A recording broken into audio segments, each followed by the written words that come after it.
आपकी स्क्रीन पर आने को तैयार और ये बड़ी खबर है कमोडिटी मार्केट से जुड़ी हुई। तो कमोडिटी मार्केट में कोहराम मचा हुआ है। जी हां, ठीक सुना आपने, कमोडिटी मार्केट में कोहराम मचा हुआ है। सोना चांदी हो या क्रूड, हर जगह भारी गिरावट नजर आ रही है। सोने चांदी और क्रूड में भारी गिरावट, कमोडिटी मार्केट में कोहराम।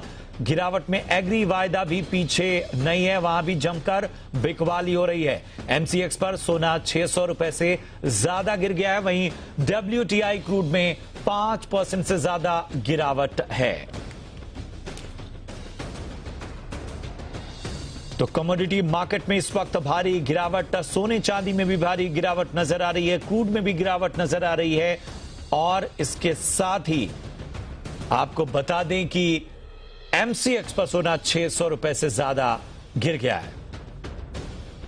और इस उठापटक को लेकर ज्यादा अपडेट के साथ हमारे कमोडिटी एडिटर मृत्युंजय कुमार झा जुड़ चुके हैं। मृत्युंजय, सोने चांदी में भारी गिरावट क्या है, पूरी डिटेल। प्रशांत, इस वक्त पूरे कमोडिटी मार्केट में जबरदस्त कोहराम मचा हुआ है और शाम के कारोबार में जब यूएस का मार्केट खुला लंबी छुट्टी के बाद, तो एक के बाद एक सारी कमोडिटी धराशायी हो गई। और इस वक्त जब मैं आपसे बात कर रहा हूं, मैं जरा आपको मार्केट का अपडेट बता दूं और फिर हम डिटेल में इसकी वजह जानेंगे। तो इस वक्त अंतर्राष्ट्रीय बाजार में गोल्ड का भाव करीब करीब $35 नीचे है। अमेरिका के वायदा बाजार में गोल्ड का भाव $35 नीचे है और $1770 के नीचे ट्रेड कर रहा है। इसका इंपैक्ट ये हुआ कि अभी एमसीएक्स पर गोल्ड का भाव 800 रुपए कम हो गया है। दर्शकों के लिए ये जानना बहुत जरूरी है कि एक झटके में एमसीएक्स पर 10 ग्राम सोने का भाव 800 रुपए से ज्यादा टूट गया है। चांदी में 1500 रुपए की गिरावट दिख रही है इस वक्त एमसीएक्स पर। और ये तो बात हो गई गोल्ड की। अब अगर हम क्रूड की बात करें तो कच्चा तेल $10 से ज्यादा, आप सुनिए इसको, कि $10 से ज्यादा इसी वक्त पिछले 2-3 घंटे में क्रूड के दाम टूट चुके हैं। ब्रेंट क्रूड का भाव 103 के नीचे आ चुका है।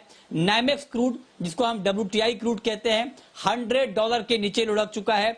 मेटल मार्केट में कॉपर करीब 4% नीचे है, जिंक करीब 4% नीचे है। ये तो बात हुई नॉन एग्री सेगमेंट की। एग्री में गेहूं में 10% तक की गिरावट आई है अमेरिकी वायदा बाजार में।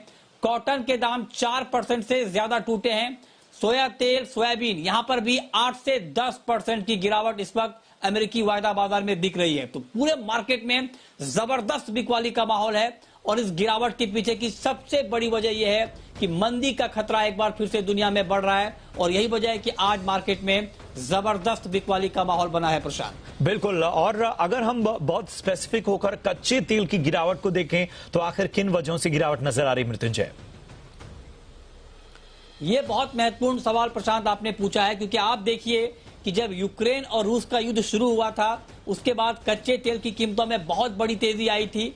$140 के स्तर पर ब्रेंट का भाव पहुंच चुका था। बहुत लंबा वक्त बीता नहीं है, वही मार्च का महीना है, मतलब ठीक 3-3.5 महीना पहले मार्केट की चाल कुछ और थी, लेकिन पिछले 3-4 महीने में हालात बिल्कुल अब बदल चुके हैं। बहुत तेज गिरावट आई है और कच्चे तेल में गिरावट के पीछे की बड़ी वजह यह है कि अमेरिका, जो कि दुनिया का सबसे बड़ा कच्चे तेल का कंज्यूमर है, वहां पर मंदी की चर्चा बहुत तेजी से हो रही है। मंदी गहराने की आशंका है, लिहाजा अगर अमेरिका में क्रूड की डिमांड कम होती है तो क्रूड को संभालना बहुत मुश्किल हो जाएगा। आप याद कीजिए 2008 की मंदी को, जब मंदी की शुरुआत हुई थी उस वक्त कच्चे तेल में, उससे पहले कच्चे तेल के दाम बहुत ऊपर थे, लेकिन वो घट के पूरे मंदी के दौरान $30 के लेवल पर आ गए थे दाम। तो लिहाजा ये बड़ी चिंता है क्रूड मार्केट के लिए कि डिमांड घट जाएगी, उसका बड़ा इंपैक्ट इस वक्त हम देख पा रहे हैं। और नाइमेक्स क्रूड $100 के नीचे लुढ़क गया आज और ब्रेंट का भाव 103 के नीचे आ गया, सिर्फ और सिर्फ इसी वजह से कि डिमांड घट सकती है। सिटी ग्रुप ने एक नया अनुमान दिया है कि अगर मंदी की चिंता बढ़ती है, मंदी गहराती है, तो ब्रेंट क्रूड का भाव $65 प्रति बैरल तक भी आ सकता है। तो इस तरह की बड़ी गिरावट की आशंका जताई जाने लगी है। प्रशांत, बिल्कुल मृत्युंजय, एग्री वायदा में भी कोहराम मचा हुआ है, जरा उस हक से बताएं कि आखिर क्या वहां अपडेट है और इसके साथ ही इसकी वजह क्या है? देखिए, एग्री मार्केट में तो कमाल हुआ है। आप देखिए कि जब यूक्रेन और रूस का युद्ध फरवरी के आखिर में शुरू हुआ तो दुनिया भर में ग्लोबल मार्केट में एग्री कमोडिटीज के दाम बहुत तेजी से बढ़े। चाहे वो खाने के तेल हो, चाहे वो गेहूं के दाम हो, चाहे वो कॉटन के दाम हो, बेतहाशा तेजी से ऊपर गए थे, क्योंकि मार्केट में बड़ी सप्लाई की कमी हो गई थी। और आप देखिए कि उस वक्त ग्लोबल मार्केट में रूस और यूक्रेन से 29 से 30% गेहूं की सप्लाई होती थी जो अचानक बंद हो गई। उसके बाद ग्लोबल मार्केट में गेहूं के दाम बहुत तेजी से बढ़े। हालात ये हो गए कि भारत जो कि एक बड़ा प्रोड्यूसर है और हमारे यहाँ ओवर सप्लाई के हालात रहते हैं गेहूं को लेकर, भारत को भी एक्सपोर्ट पर पाबंदी लगानी पड़ी। ये सिचुएशन आ गया था क्योंकि हमारे यहाँ भी गेहूं के दाम बहुत बढ़ गए थे। एडिबल ऑयल में आप देखिए कि किस तरह से तेजी से दाम बढ़े थे और हम चूंकि बड़ा इंपोर्टर हैं लिहाजा हमारे ऊपर बहुत बड़ा फर्क पड़ा था। इंडोनेशिया जैसा देश जो कि एक्सपोर्ट पर डिपेंड है, पाम तेल का एक्सपोर्ट करता है बड़े पैमाने पर, इंडोनेशिया को पाम तेल के एक्सपोर्ट पर बैन लगाना पड़ गया था। और अब देखिए आज का सिचुएशन क्या है। आज बहुत तेज गिरावट है। पाम तेल का भाव 1 साल के निचले स्तर पर है मलेशिया में। जी हाँ, 1 साल में सबसे कम हो गया है पाम तेल का भाव। महीने भर में 35% तक की गिरावट आई है पाम तेल की कीमतों में।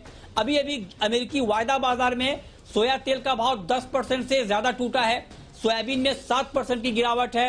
कॉटन में 5% की गिरावट। मतलब राउट है मार्केट में, चौतरफा बिकवाली, जबरदस्त बिकवाली का माहौल बना हुआ है। और इसके पीछे भी वजह वही है जो मंदी की बात हो रही है। और जब मंदी की बात होती है तो कंजम्पशन कम होता है, डिमांड कम होती है। इस आशंका ने मार्केट को परेशान कर दिया है और यही वजह है कि एग्री नॉन एग्री सारी कमोडिटी में इस वक्त बहुत ही जबरदस्त बिकवाली का माहौल प्रशांत बना हुआ है। बहुत बहुत शुक्रिया करेंगे मृत्युंजय इस अहम खबर पर पूरी तरह से 360 डिग्री विश्लेषण करने के लिए और जिस तरह से इस वक्त कमोडिटी मार्केट में कोहराम मचा हुआ है उनके तमाम फैक्टर्स को हमारे दर्शकों के सामने रखने के लिए।